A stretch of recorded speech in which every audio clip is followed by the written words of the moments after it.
পড়তে ছোট্ট ছোট্ট সূরা দিয়ে 5 মিনিট লাগে। আমরা যেভাবে নামাজ পড়ি মোটামুটি স্বাভাবিক গতিতে 5 মিনিট লাগে। যদি আমরা লম্বা নামাজ পড়ি 10 মিনিট লাগবে। 4 রাকাত নামাজ পড়তে লম্বা সূরা দিয়ে যদি পড়ি, কি বলেন 10 মিনিটের বেশি সময় তো আমগো লাগে না আলহামদুলিল্লাহ, জামাতে পড়লেও লাগে না। এরপরে যদি কারো শক্তি থাকে আরো লম্বা পড়বেন আলহামদুলিল্লাহ, এটা সবার দ্বারা সম্ভব হবে না।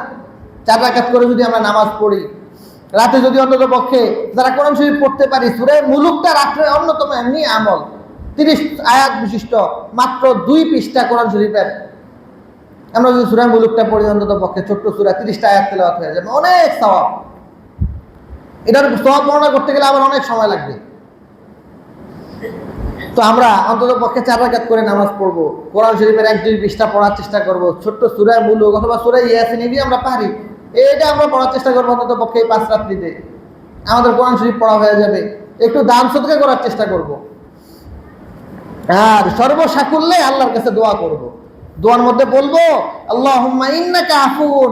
রাসূল তার বিবিকে শিখাইতেন যে হে যদি আমি লাইলাতুল কদর পাই কি দোয়া করব ইয়া রাসূলুল্লাহ? বলতো তুমি এই কথা বলবা আল্লাহুম্মা ইন্নাকা আফুন তুহিব্বুল আফওয়া ফাফু আন্নি। আয় আল্লাহ আপনি ক্ষমাশীল, ক্ষমাকে পছন্দ করেন, আমাকে ক্ষমা করেন। কি বলেন এই কথা, এই 3 শব্দের কথা আমরা বলতে পারবো না? আয় আল্লাহ আপনি ক্ষমাশীল বলেন, আয় আল্লাহ আপনি ক্ষমাশীল বলেন, ক্ষমাকে পছন্দ করেন, আমাদেরকে ক্ষমা করেন। কত সুন্দর কথা না? আল্লাহ আপনি ক্ষমাশীল, ক্ষমাকে পছন্দ করেন, আমাদেরকে ক্ষমা করেন। এটাই রাসূল সাল্লাল্লাহু আলাইহি সাল্লামের বিবিকে শিখাইছেন যে ক্ষমাটা এটা সবচেয়ে বড় প্রাপ্তির, এর চেয়ে বড় পাওয়ার কিছু নাই। এজন্য তুমি এটাই দোয়া করো এই রাত্রিতে।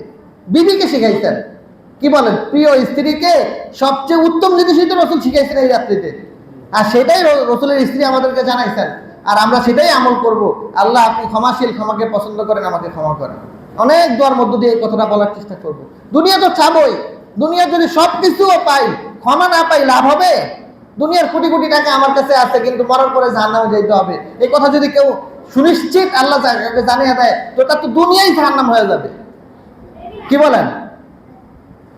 আল্লাহু আকবার। এই জন্য আমরা প্রত্যেক রাতে আমলগুলি করার চেষ্টা করব। আজকে রাত্রি থেকে শুরু হবে, আজকে রাত্রি থেকে, আজকে বেজর রাত্রি, আজকে রাত্রি থেকে শুরু হবে।